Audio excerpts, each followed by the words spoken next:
এখন কাজটা স্বচ্ছ কাজ যারা বুঝতে পারে না সোজা সোজা চলে গেছে সিগারেট দিচ্ছে বলছে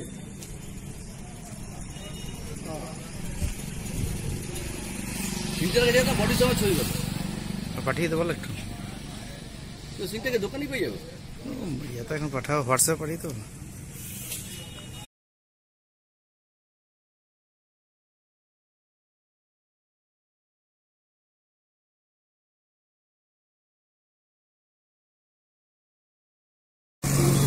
স্কুল আমার